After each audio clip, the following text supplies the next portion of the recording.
হবি ভাই, ম্যাচে যদি ফিরি, ম্যাচটা শুরুতে টস জেতার পর ইংল্যান্ড যখন বোলিং নিল, সবাই ভাবছিল ওভারকাস্ট কন্ডিশন, পিচে ময়েশ্চার আছে, ইংল্যান্ডের বোলাররা হয়তো বা ফাটিয়ে দেবে। কিন্তু খেলাটা যত সময় গেল দেখা গেল না, আস্তে আস্তে ইন্ডিয়ান ব্যাটসম্যানরা, বিরাট কোহলি, অ্যাপার্ট ফ্রম বিরাট কোহলি বা রোহিত শর্মা দুর্দান্তভাবে কিন্তু ম্যাচটাকে ক্যাপচার করে নিলেন। 2 দফা বৃষ্টির কারণে ম্যাচ বন্ধ হলো, কিন্তু রোহিত শর্মাকে থামানো গেল না, তিনি তার 50টা করলেনই।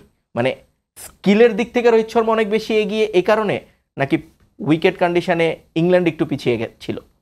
উইকেট কন্ডিশনে ইংল্যান্ড পিছিয়ে যাচ্ছিল, এবং নো ডাউট যে রোহিত শর্মা এই ধরনের উইকেটে যে ধরনের ব্যাটিংটা করেছেন, মানে ইট ওয়াজ অ্যামেজিং। এবং স্লো উইকেটে নিজেকে মানিয়ে নিয়ে তারপরে শর্ট খেলাটা it's very difficult for a batsman, কিন্তু তিনি এই কাজটি খুব সহজভাবে করেছেন because of technically he is very sound. এই একটি কারণে তিনি কিন্তু এখান থেকে কিন্তু রানটা কিন্তু আদায় করতে পেরেছেন। উইকেটের সাথে মানিয়ে নিয়ে ব্যাট করাটা ইটস ভেরি চ্যালেঞ্জিং, এবং চ্যালেঞ্জিং এই কারণেই বলছি T20 ফরম্যাটটা ইটস ভেরি শর্টার ফরম্যাট, এবং এই শর্টার ফরম্যাটে আপনি সেট হওয়ার জন্য যে ধরনের 10টি 12টি বল লাগে আপনার কোন উদ্বোধনী ব্যাটসম্যানদের, সেখানে কিন্তু এই জায়গাটা কিন্তু কোনো সুযোগ নেই। এবং তিনি কিন্তু আপনার 57টি রান করেছেন মাত্র 39টি বল খেলে। তো স্ট্রাইক রেট দেখলেও বোঝা যায় যে তিনি কিন্তু অ্যাটাকিং মোডেই ছিলেন। নগদের কাছে সব গ্রাহকই প্রিয়, তাই তো সারা দেশে ক্যাশ আউট চার্জ সবচেয়ে কম।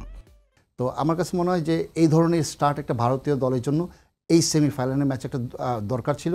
এবং যদিও তারা প্রথম পাওয়ার প্লেতে 2 উইকেট হারিয়ে 46টি রান করেছে, এই উইকেটের জন্য আমার কাছে মনে হয় ইট ওয়াজ গুড এনাফ। তো এই ধরনের উইকেটে 40 থেকে 45টি রান আসবে, এটাই কিন্তু আমার কাছে মনে হয় যে প্রতিটা টিমেরই কাম্য, বিকজ দ্য উইকেটের আচরণ এবং উইকেট আপনার কিন্তু শর্টস খেলার জন্য পারমিট করছিল না। সেখানে আমার কাছে মনে হয় যে শুরুটা ভারতীয় পাওয়ার প্লেতে খুব ভালোই করেছিল। টেকনিকের কথা বলছিলেন, মানে টেকনিক্যালি যদি চিন্তা আবার করি, এই মুহূর্তে মনে হয় ওয়ার্ল্ড ক্রিকেটের সবচেয়ে সাউন্ড টেকনিক বিরাট কোহলির। IPL-এ ম্যান অফ দ্য টুর্নামেন্ট, এই ওয়ার্ল্ড কাপে 7 ম্যাচে মাত্র 75 রান, 5টা সিঙ্গেল ডিজিট রান, যেটা গত 10 বছরে কোহলি মাত্র 3টা বা 4টা মনে সিঙ্গেল ডিজিটে T20-তে আউট হয়েছেন। সেখানে এই ওয়ার্ল্ড কাপে 7 ম্যাচের 5টাতে তিনি সিঙ্গেল ডিজিটে আউট হয়েছেন। ক্রিকেট প্রেমী যারা এবং যারা বিরাট কোহলির ফ্যান, তারা নিশ্চয়ই খুব ডিপ্রেসড, এবং এই ধরনের ব্যাটসম্যানের কাছ থেকে কিন্তু আমরা কিন্তু সবসময় কিন্তু রান আশা করি। এবং বিরাট কোহলি সদ্য সমাপ্ত, যেটা আপনি বললেন যে সদ্য সমাপ্ত IPL-এ কিন্তু তিনি ম্যান অফ দ্য টুর্নামেন্ট এবং বেস্ট ব্যাটার কিন্তু তিনি কিন্তু ছিলেন। তো সেখান থেকে হুট করে এই টুর্নামেন্টে এন্টার করার পর থেকে তার ফর্মটা নিচের দিকে। নগদের কাছে সব গ্রাহকই প্রিয়, তাই তো সারা দেশে ক্যাশ আউট চার্জ সবচেয়ে কম।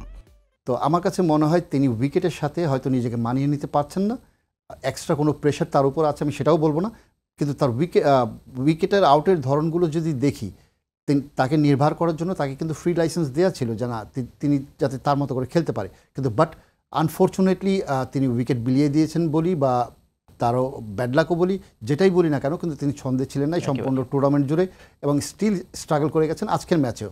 তো সেদিক থেকে বিরাট কোহলির মতো এত বড় মাপের ব্যাটসম্যান এত বড় টুর্নামেন্টে যদি রান না করে, সেটা সত্যিই খুব দুঃখজনক। এবং ক্রিকেট প্রেমীরাও খুব আমার কাছে মনে হয় যে অধীর আগ্রহী ছিলেন যে আজকে মনে হয় বিরাট কোহলি ফর্মে ফিরবেন, বাট ব্যাড লাক আমার কাছে মনে হয়।